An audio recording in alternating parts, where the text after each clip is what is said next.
desde pequeña. Parecía una niña muy inquieta que despertaba la atención. Mi primera hija fue Lía Patricia. Nos colmó de mucha felicidad. Tenía una personalidad encantadora, era muy extrovertida, amiguera, descomplicada.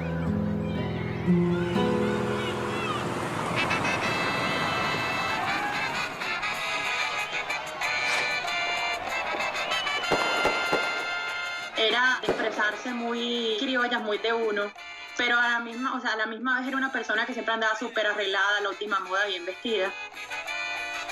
Por ejemplo, ¿qué decía? Niña! Mira, dame esa vaina. La típica cincelejana. Como la mujer sabanera. Ella nació aquí en Sincelejo.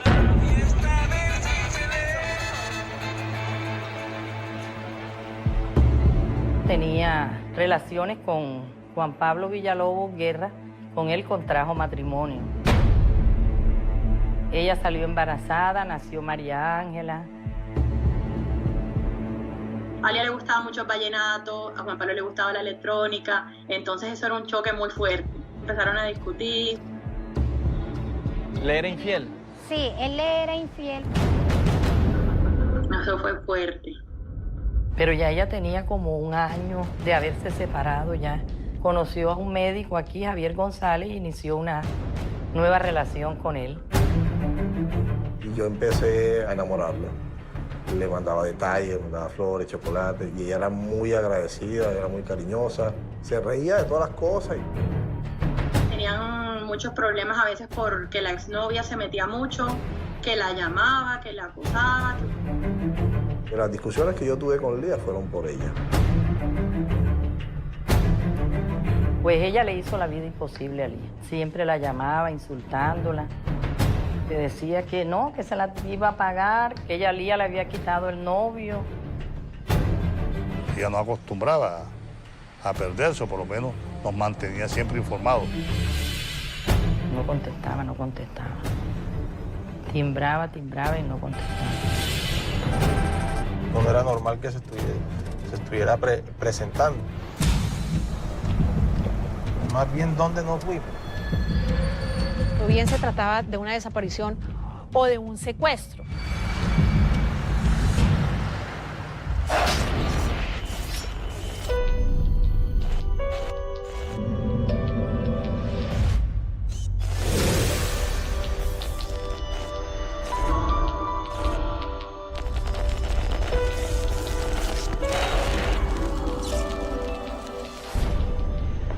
Buenas noches, soy Vanessa de la Torre. En mayo del 2009 desapareció una bella joven en Sincelejo, Sucre. Su nombre, Lía Patricia Nasser Gaviria. Tenía 26 años de edad, estudiaba Derecho, tenía un futuro prometedor. Su desaparición generó pánico en su familia y activó una intensa búsqueda. Lía no tenía enemigos, aparentemente, tampoco tenía líos de amor. ¿Será que estaba secuestrada?, se preguntaban. Pero era poco probable, porque nadie llamaba para pedir un rescate. Había mucha voluntad para encontrarla como fuera, y las autoridades trabajaron día y noche. Juan Guillermo Mercado nos cuenta el drama de una familia envuelta en un gran misterio, el misterio de Lía.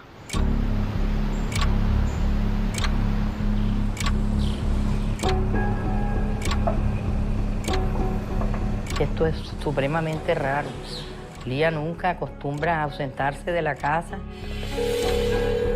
No aparecía y la llamábamos nada. Y oye, qué raro.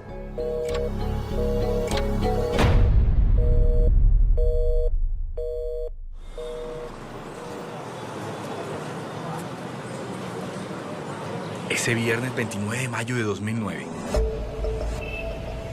La camioneta de los Nasser Gaviria se abrió paso de afán por las calles de Sincelejo, la capital del departamento de Sucre. Nos entró preocupación. Ella no acostumbraba a perderse, o por lo menos nos mantenía siempre informados. La preocupación de Alfredo Nasser y su esposa Carmen Gaviria tenía un nombre. Lía, su hija de 26 años, llevaba un día desaparecida. No contestaba. Alfredo la llamaba, tampoco. Empezamos a llamar y nada. Yo le dije a Alfredo, bueno, vámonos para el juzgado. Vamos a ver qué pasó aquí, porque es que esto es supremamente raro. Nos dirigimos al tribunal. El tribunal era el Palacio de Justicia de la ciudad, donde Lía realizaba la práctica como estudiante de último semestre de Derecho. Y a tipo 9 de la mañana aproximadamente había salido y no había regresado más.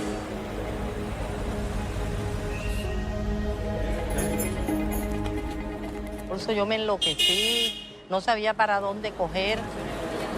Ella salió con el celular hablando, aquí le entró una llamada y ella bajó. Ellos nunca habían perdido contacto con su hija tanto tiempo. Eran más de 8 horas sin tener noticias de ella. Para usted era muy extraño lo que estaba ocurriendo. Demasiado extraño, yo no entendía que esto qué es.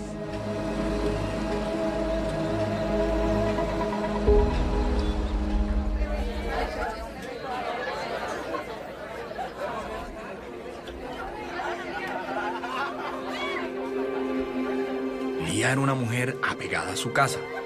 Ella era el centro de un próspero hogar que formaron Alfredo Nasser y Carmen Gaviria, quienes se casaron en Sincelejo a principios de 1983.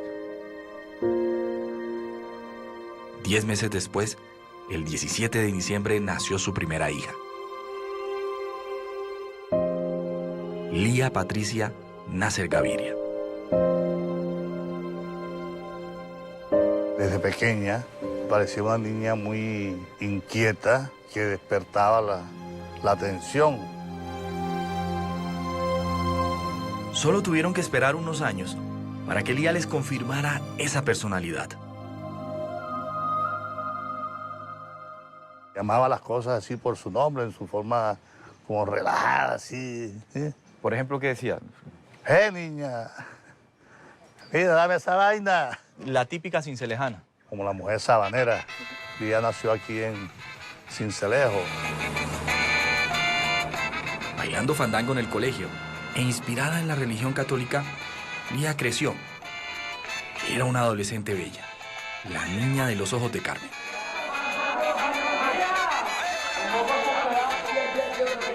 Ella era las me reír en el colegio con las amigas, porque a todo le sacaba, como decimos acá en la costa, a todo le sacaba punta. La confidente de Samir, su hermano. Era una persona que a veces actuaba sin pensar y no le veía malicia a las cosas. La hermana que siempre protegía a Lina, la menor de la casa. Pero esa era su personalidad, ya no le tenía pena nada. Exacto. En la época del bachillerato, los amigos de Lía eran tantos que no cabían en su casa.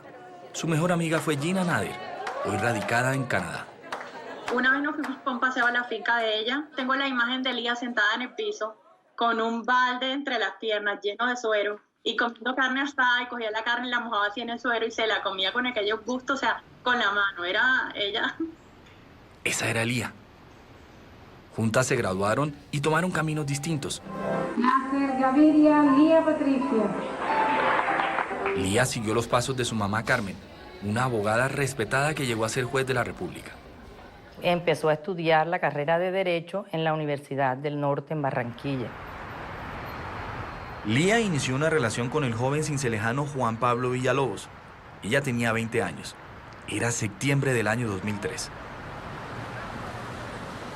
Juan Pablo y ella se querían casar y los papás le decían como cuál es el afán, están estudiando, están en la universidad. Y bueno, y les entró la locura de casarse y el afán de tener hijos.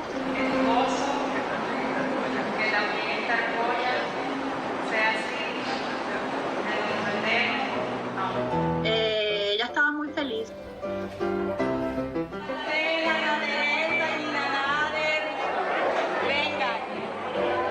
Ellos querían embarazarse y casarse. A los pocos meses, el anhelo de la pareja se hizo realidad. Lía quedó embarazada y en el año 2004 nació su hija María Ángela. ¡Gorda! ¡Gorda! ¡Una risita está gorda! ¡Una risita! ¡Gorda! María Ángela era la viva estampa de Lía. Ojos grandes café, tez blanca. Era una bebé hermosa. Pero la felicidad de ese hogar solo duró un par de años. A Lía le gustaba mucho el vallenato, a Juan Pablo le gustaba la electrónica, entonces eso era un choque muy fuerte. Entonces empezaron a discutir, Juan Pablo empezó a irse de viaje de trabajo, supuestamente de trabajo, y después nos enteramos que no era ningún viaje de trabajo, el viaje de trabajo tenía nombre y apellido. Según Gina, las infidelidades de Juan Pablo hicieron que esa relación se terminara. Bueno, ella se puso muy flaca, ella ya casi no comía. El divorcio fue fuerte para ella y para ustedes también. Durísimo, yo no quiero ni pensarlo. Además, el círculo social de Lía arreció con comentarios y reproches en Sincelejo. Finalmente, pueblo chiquito. Con más de 800.000 habitantes, Sincelejo es una de las ciudades representativas de la costa atlántica. Aquí cuentan que la mayoría de habitantes se conocen entre ellos. Y dicen, cuando le pasa algo a uno de ellos, es como si le pasara a todo el pueblo. Lía, de 24 años, volvió a su casa con su hija María Ángela, que ya había cumplido 3. Pasaron varios meses y ella buscó rehacer su vida. Siguió con sus estudios de Derecho en una universidad local y también decidió cambiar de look. Él es Javier González González, un médico cirujano reconocido en Sucre. Ella me busca para que yo le realice una cirugía, una mamoplastia. Javier se convirtió en el mejor confidente de Lía. Tenía muchas dificultades con la separación, con su ex marido, pero después de eso yo me di cuenta cuando empecé a conocerla que era una muchacha muy agradable. La pareja tuvo química de inmediato. Le mandaba detalles, le mandaba flores, chocolates, y ella era muy agradecida, era muy cariñosa, se reía de todas las cosas. A Lía le empezó a gustar su cirujano. Duramos saliendo, la verdad, bastante tiempo hasta que, digamos, entablar una relación ya formal. A mediados del año 2008, Lía y Javier iniciaron un noviazgo. Se entendían muy bien. Los dos tenían hijas de un primer matrimonio e hicieron varios viajes en familia. La relación parecía ir viento en popa. Compartíamos casi que siempre la familia de él con nosotros aquí. Sin embargo, esa relación tenía un obstáculo. Una barrera filosa de púas no permitía que Javier avanzara con Lía.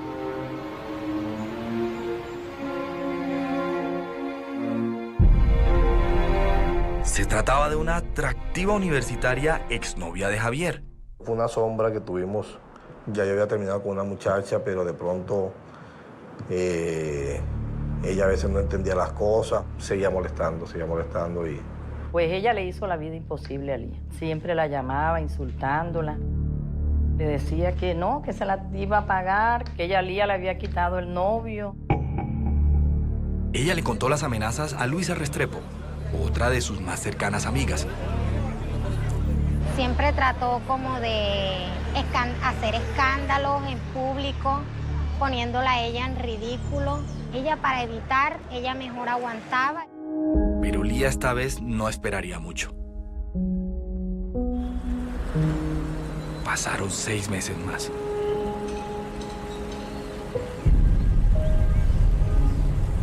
Ese día la noté a ella como muy preocupada. Y la noche del jueves 28 de mayo de 2009, ella le hizo una confesión a sus padres. Le dijo a Alfredo, es que yo me voy de aquí de Sincelejo, yo me quiero ir de aquí. Yo no aguanto otro fracaso. Ya yo soy una mujer, yo tengo una responsabilidad con una hija y yo voy a buscar otros horizontes, abrirme. Lía estaba haciendo la práctica como abogada en los tribunales de Sincelejo. Había cumplido 25 años y su plan era viajar una vez se graduara. Yo le pregunté, entonces Lía, ¿y tu relación con Javier? ¿Qué pasó? Me dijo, no, ya no más.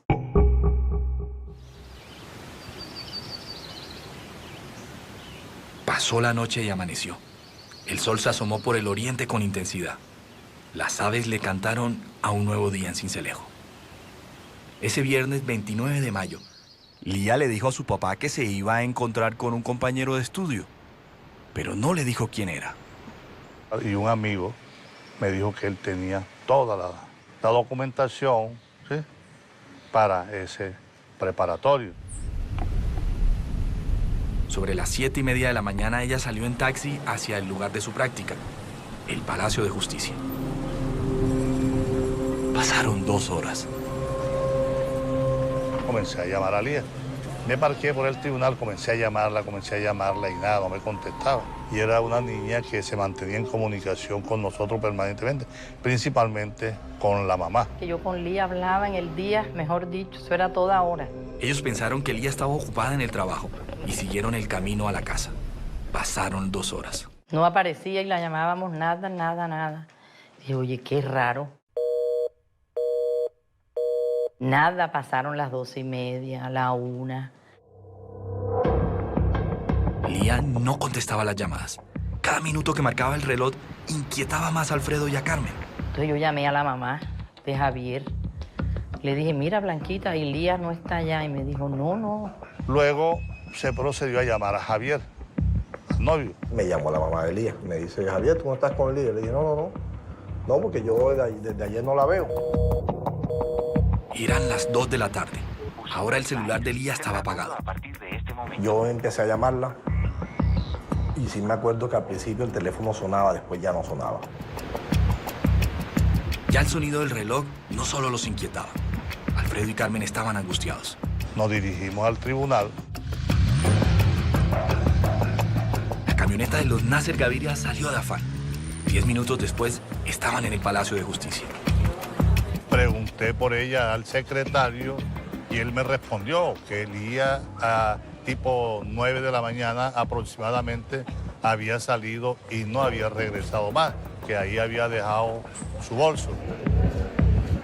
¿Con quién salió aquí? Dice, no, ella aquí antes tuvo un joven que no sé si es abogado, compañero de estudios, pero a pocos instantes le entró una llamada a ella y ella bajó. Eso fue lo que me comentó el secretario. Así quedó registrado en un video de las cámaras de seguridad del juzgado, a las que Carmen, que era juez, tuvo acceso. Ellos recordaron que Lía tenía una cita con un compañero de estudio. Y el señor Rafa, que era el secretario, inmediatamente lo identificó. Dijo, ese señor, el que va con el suéter azul y unos documentos debajo del brazo, ese fue el que se fue a buscar a Lía esta mañana. Alfredo y Carmen sabían que Lía había sido vista por última vez con un compañero de estudio. ¿Quién era ese compañero? ¿Será que él sabía dónde estaba Lía? ¿Usted no conocía a ese compañero de clases que le estaban mencionando? No. ¿Quién era ese compañero que se volvió fundamental en la investigación? ¿Tendría algo que ver con la desaparición de Lía? ¿Y la enigmática novia de Javier tendría algo que ver en todo esto? Ya regresamos. Lía desapareció inexplicablemente una mañana del 2009. Según las autoridades, la última persona con quien fue vista, un compañero de estudio al que ni sus amigos ni su familia conocían, se llamaba Eduardo de la Osa. Las autoridades tenían que encontrarlo y tenían que determinar si la tenía secuestrada. Pero también había otros sospechosos, entre ellos el cirujano estético Javier González, novio de Lía en ese momento, y la exnovia de Javier, quien según testigos amenazó a Lía en varias ocasiones. Así continúa esta historia de Juan Guillermo Mercado, el misterio de Lía.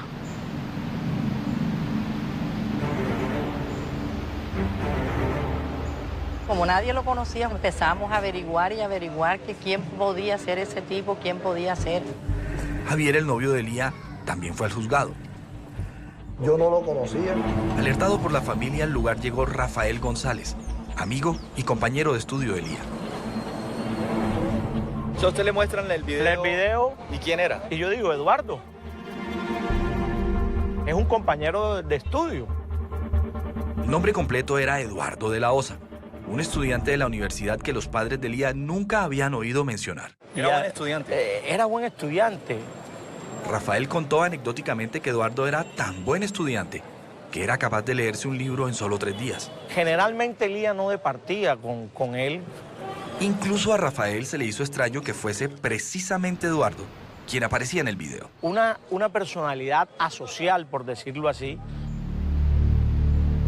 El video registró la entrada de Eduardo al Palacio de Justicia sobre las 8 de la mañana. Él entró hablando por celular y llevaba un paquete de documentos en su mano. La secuencia del video mostró que Eduardo salió del lugar 5 minutos después.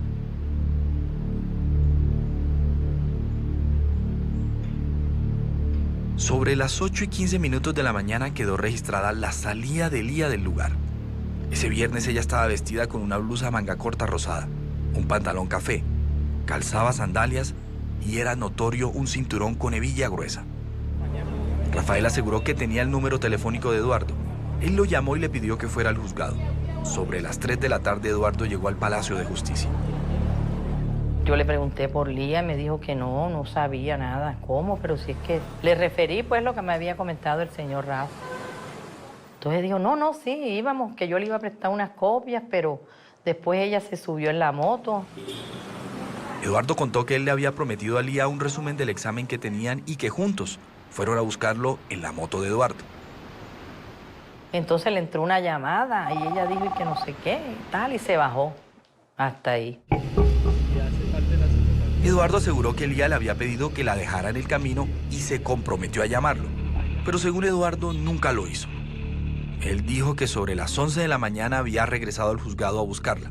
Así quedó registrado en el video de la cámara de seguridad, pero no la encontró. Él insistía que no sabía dónde estaba Lía. Alfredo y Carmen estaban desesperados. Eduardo era la última persona con quien había sido vista Lía. Ya eran las 4 de la tarde. Ellos empezaron a buscar a Lía. Samir, su hermano, recorrió las calles de Sincelejo. Lo único que se me ocurrió fue ir y mandar a ampliar una foto que yo tenía de Lía. Afiches como estos fueron pegados por varios lugares de la ciudad. Para ver si era posible de pronto la ubicación. Carmen reunió a sus colegas en el juzgado, llamó a todas las amigas de Lía, hizo una oración en el lugar. Y Alfredo fue a dar aviso a las autoridades. Yo inmediatamente me dirigí acá a la oficina de la URI a poner la denuncia. La denuncia la recibió Wilson Uribe Mantilla, quien era el jefe de investigaciones del CTI de la Fiscalía. Él buscó al joven del video, Eduardo de la Osa, la última persona que vio a Lía. Procedimos a hablar con el muchacho. Él pues dice que él salió con ella y que ella después salió para su casa, que no la vio más y que no sabía dónde estaba. Para los investigadores, esa versión era creíble. Él aparecía en un video de las cámaras de seguridad regresando al juzgado a buscar a Lía. Fue dejado en libertad. ¿Usted pensó que podría ser un tema económico, un secuestro, tal vez? Sí, me imaginaba de pronto la pelea, quién sabe dónde me la tendrán. ¿Sí? La fiscalía tenía claro que Lía Nasser era víctima de algún flagelo. Ella es Marixa Chavarro Anturi, directora de la Fiscalía en Sucre. O bien se trataba de una desaparición o de un secuestro. Pero Lía no aparecía. Con la incertidumbre de un posible secuestro, la noche llenó aún más de angustia a Alfredo y a Carmen. ¿Dónde estaba Lía? Y yo mantenía la esperanza.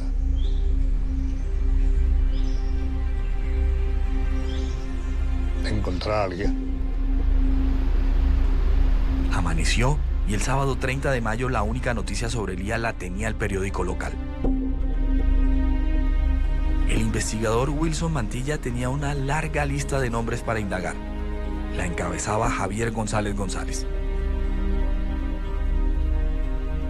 Ella tenía un novio médico. Él se convirtió inicialmente en uno de los posibles sospechosos.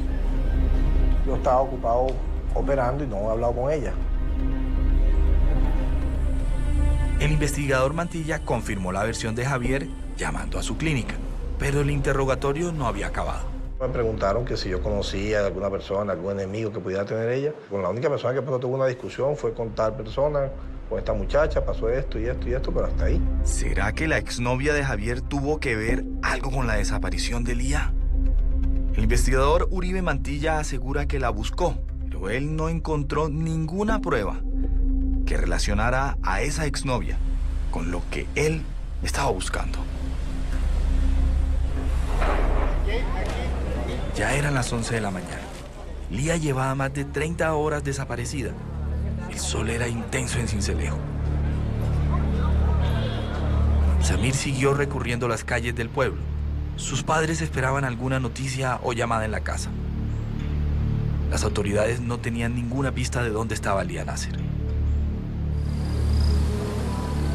Sobre el mediodía entró a la sede de la fiscalía esta mujer.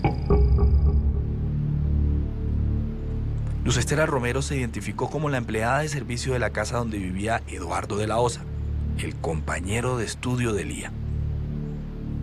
El testimonio de esta mujer hizo que las autoridades miraran hacia otro lado, buscaran en otro frente a su sospechoso. La empleada doméstica había llegado a la fiscalía en compañía de Aquiles Huertas, su jefe. A mí me daba miedo por lo que estaba pasando. Entonces, él me llevó a la URI. Aquiles era un fiscal de Sincelejo y estaba casado con Jimena de la Osa, hermana de Eduardo, el hombre del video, el compañero de Lía.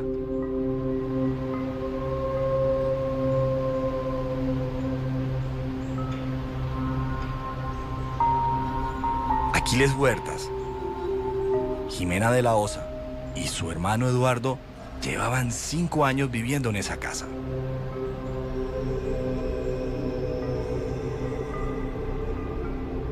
Lo que Luz Estela contaría sería la clave para encontrar a Lía. Ella dijo que el día anterior había visto a Eduardo entrar a la casa con una amiga. Eran como las de 8 a 8:30, cuando el señor Eduardo llegó con una muchacha. Ese fue el día que Lía desapareció. Él la invitó a seguir, ella siguió y yo seguí haciendo el aseo en la entrada. Cuando yo volteo hacia la sala, ya ella no se encuentra. Pasaron 10 minutos. Cuando iba pasando frente al cuarto del señor Aquiles, él salió y me dijo que le fuera a comprar una gaseosa y me entregó el billete. Eduardo salió de la habitación principal, donde dormía Aquiles y su hermana Jimena.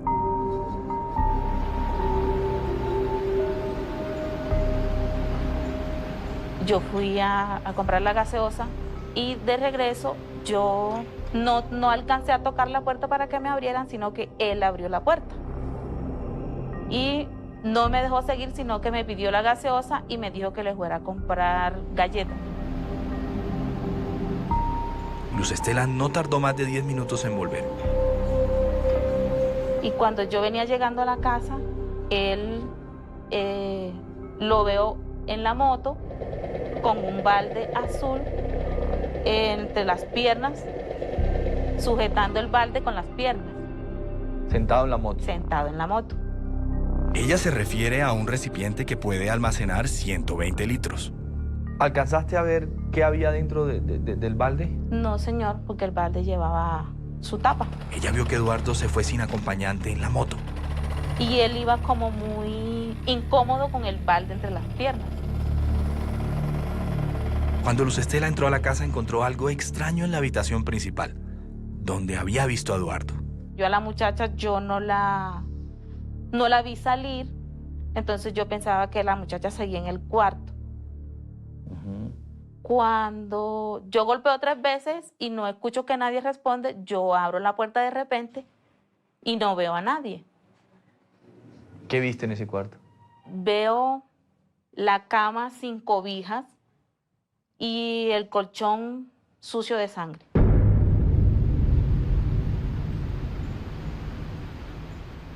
Esa imagen se convirtió en la pista que llevó a las autoridades a descifrar el enigma de la desaparición de Lía.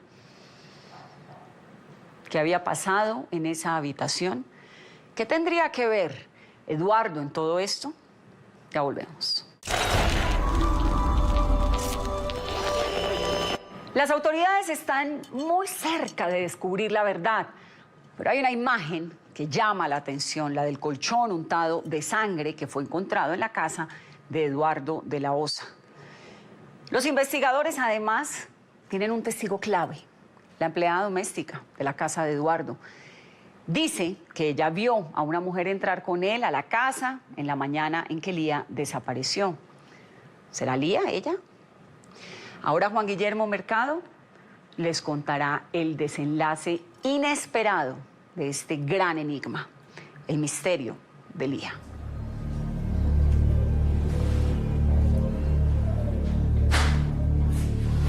Luz Estela le dijo a las autoridades que Eduardo llegó a la casa 3 horas después, con el balde azul con el que había salido. Le empezó a lavar el balde, mojó todo el patio lavando el balde, lavó su ropa, lavó los zapatos. Ella afirmó que sus jefes llegaron sobre el mediodía. Me preguntó que sí, qué había pasado en su cama. Yo le dije que yo no sabía que había sido el hermano que había entrado a su cuarto. Destaparon la alberca y buscaban, pero a mí nunca me preguntaron nada. Pero ese día que Lía desapareció, Aquiles y Jimena no le dieron aviso a las autoridades.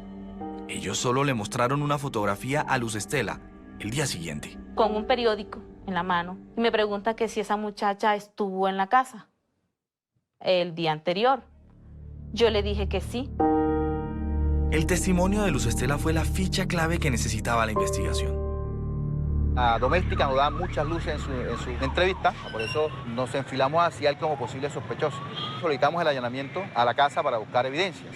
Sábado 30 de mayo a las 2 de la tarde, un día y medio después de la desaparición de Lía, el CTI de la Fiscalía entró a la casa donde vivía Eduardo de la Osa. Encontramos unas manchas de color rojo, al parecer sangre, sobre las sábanas y sobre el colchón de la cama matrimonial de la vivienda. Encontramos unos vellos, unos cabellos. En la casa había más evidencias. Una vez en el patio, pues, nos llamó la atención un balde. Tenía desprendido el fondo, como si hubiera un objeto pesado en su interior. Era el mismo tanque que Luz Estela había visto que llevaba a Eduardo en la moto. En la escena había otra ficha. Un martillo que también estaba en la zona con manchas de sangre. Ficha que ahora la Fiscalía tenía para armar este rompecabezas. ¿Qué había pasado con Lía Nasser? Nos hacía sospechar un desenlace fatal de la víctima. Por primera vez las autoridades tenían una hipótesis sobre la desaparición de Lía. En ese momento la Fiscalía formula una hipótesis por homicidio en el cual Eduardo de la Osa es muy sospechoso. Sí, totalmente. Pero las autoridades tenían varios retos. Uno de ellos era demostrarle a un juez que era posible que en un tanque, como en el que encontraron en la casa, el mismo que la empleada vio que Eduardo llevaba en su moto el día de la desaparición de Lía, cabía un cuerpo humano. Buscar a una mujer con características físicas similares a las de Lía Nasser. En el momento de su desaparición, Lía pesaba 52 kilos. Su estatura era de 1,65 m. El tanque hallado en la casa tenía capacidad para 120 litros. La Fiscalía metió en un tanque similar a una de sus investigadoras. Y allí se establece que ciertamente sí cabía una persona en un recipiente. Entró doblada, en una posición casi fetal. La Fiscalía sabía que un cuerpo solo presenta rigidez 3 horas después de la muerte. Durante ese tiempo es flácido, posible de manipular. Pero todas estas pruebas técnicas solo tendrían validez si ellos encontraban el cuerpo de Lía y así acusar a Eduardo de homicidio agravado. De lo contrario, él únicamente podía ser señalado de desaparición forzada. Se decide hacer un rastreo hasta una laguna que había en la parte posterior de la vivienda, muy cerca al sitio. Era probable que allí hubiese este señor tirado el cuerpo de Lía Nasser Gaviria. Ese sábado a las 5 de la tarde, bomberos, amigos, voluntarios entraron a esta laguna. Vaciaron el agua del lago, removieron desechos, se sumergieron. Pero después de 2 horas, Lía no apareció. Esa búsqueda fue infructuosa. Cayó la noche. Lía llevaba 2 días desaparecida. El domingo la Fiscalía no quería esperar más. Aún sin el cuerpo, era mejor capturar a Eduardo de la Osa antes de que él escapara. Un juez aceptó la orden de captura, pero no hubo necesidad de ir a buscarlo. Él llama a la fiscalía y dice que en efecto Lía sí fue hasta su casa. Menciona que la mancha que había en el colchón efectivamente era un rastro de sangre porque él había tenido una relación sexual con Lía y él no quería que esto saliera a la luz pública. Eduardo agregó que Lía se fue de la casa y que no sabía nada de ella. Pero esta vez la fiscalía no le creyó. Para ustedes era una contradicción muy sospechosa ya. Sí, claro. Todo esto permite a la fiscalía no pensarlo más. El domingo a las 7 de la noche, 3 días después de la desaparición de Lía, Eduardo fue capturado y pasó la noche en un calabozo de la fiscalía. Amaneció y el lunes 1 de junio, los cincelejanos mostraron su temor de que este caso quedara impune y de que Lía no apareciera. La familia Nasser estaba conmovida. Sobre el mediodía, Eduardo de la Osa fue presentado ante un juez. Sentado en el banquillo del acusado, la fiscalía le entregó una foto de Lía Nasser. Le preguntaron si la reconocía. Respondió que sí. Y se niega a decir rotundamente qué pasó con Lía Nasser. Totalmente. No dice ni una sola palabra. Negado, no dice nada, callado, no dice absolutamente nada. Por el contrario, Eduardo sonrió. Él aseguró que no era el responsable, pero las pruebas eran contundentes. Eduardo fue trasladado a una cárcel. Tuvo que ser custodiado por la policía. Para lograr hallar el cuerpo, la fiscalía creó un plan. Deciden efectivamente publicar las fotos, publicar la foto del balde. Una llamada sobre las 8 de la mañana alertó a las autoridades. El plan había funcionado. Un arquitecto leyó la noticia y vio la fotografía del tanque.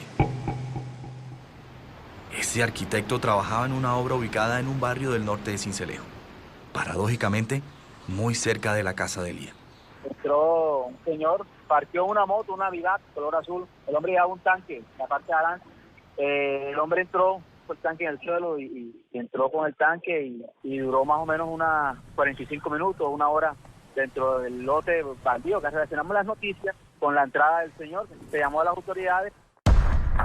De inmediato, el investigador Wilson Uribe Mantilla se desplazó al lugar. Efectivamente, constatamos la presencia de un cuerpo humano semienterrado. Y estaba semitapado con tierra y con unos cartones y unas bolsas. Inquieta, que despertaba la atención. Solo tuvieron que esperar unos años para que Lía les confirmara. No había duda. Era el cuerpo de Lía Nasser.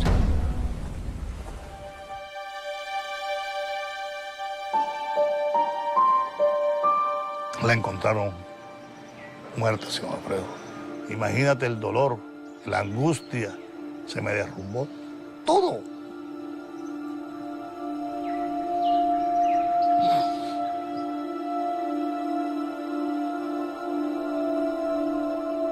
Ese mismo día, el cuerpo de Lía Nasser fue traído aquí, a Medicina Legal de Sincelejo. En esta morgue le practicaron la necropsia. El estudio reveló la causa de muerte: asfixia mecánica. Y los médicos también encontraron golpes y laceraciones en su espalda, provocadas, al parecer, por un objeto contundente. Además, las pruebas confirmaron que ella no había sido abusada sexualmente. Ese mismo día, la familia enterró a Lía. Nunca pensé que mi vida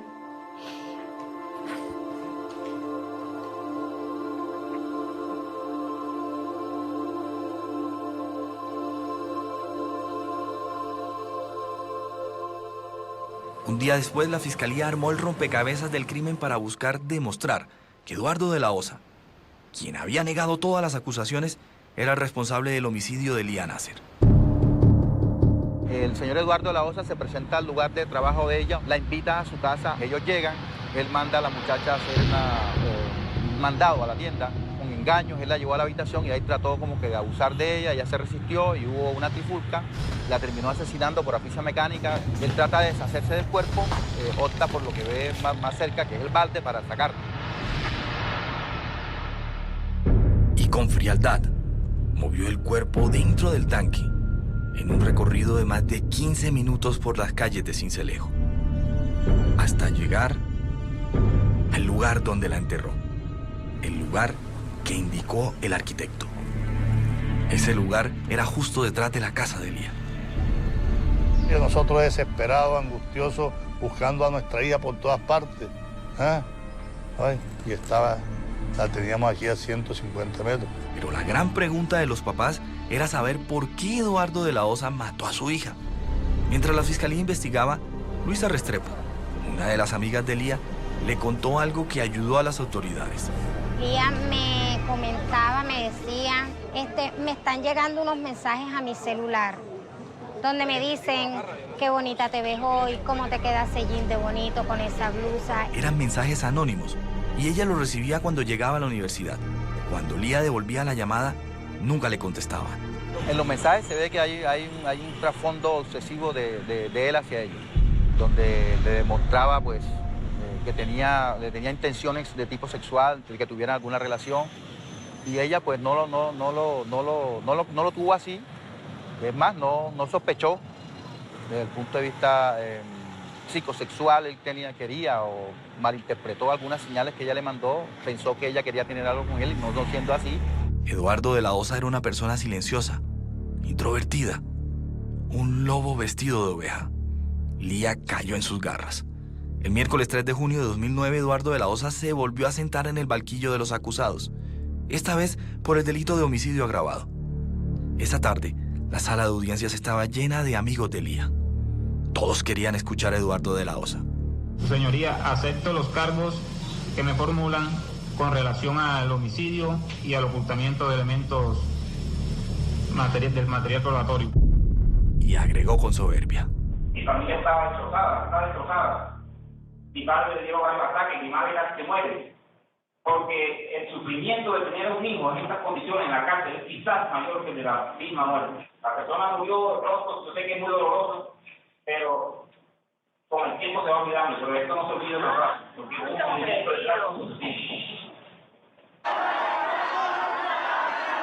Él fue enviado a la cárcel.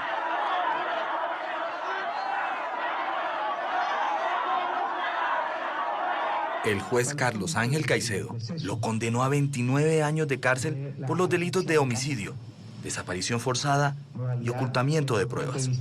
Pero su abogado apeló y el caso llegó a manos del magistrado Leandro Castrillón. Él decidió darle una rebaja de casi 3 años de cárcel y además lo absolvió del delito de desaparición forzada. Faltó por indagar muchas cosas. Quedó mucha tela suelta en el camino. Pero como ya aceptó los cargos... Él nunca confesó si tuvo cómplices en su crimen o si sus allegados que vivían en la casa sabían del homicidio. Yo me pregunto, ¿sería que mi hija murió, sí, en la casa del doctor Aquiles, donde él vivía, sí, o terminó de morir acá? Ellos nunca fueron interrogados, pese a que en su casa ocurrió el crimen. Eduardo de la Osa actualmente paga su pena en la cárcel de máxima seguridad de Valledupar. Pero hace poco la familia de Elías supo que Eduardo de la Osa estaba en libertad. Hoy él goza ya de permiso de 72 horas después de haber, sí, matado a mi hija. 7 años después del crimen, ellos vieron una foto de Eduardo visitando a su familia en un municipio cercano a Sincelejo. Ha ganado peso y se le ve sonriente. La misma sonrisa que tenía cuando le mostraron la foto de Lía. A mí me quedan muchos interrogantes, de muchas inquietudes, ¿sí? La cual nos produce todavía mucho dolor.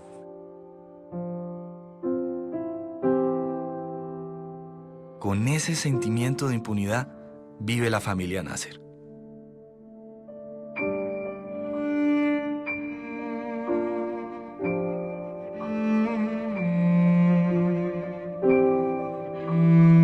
Recordando a la niña extrovertida.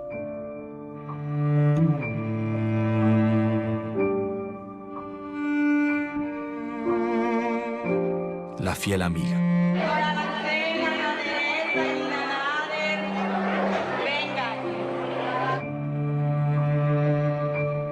A Lía y a su eterna sonrisa.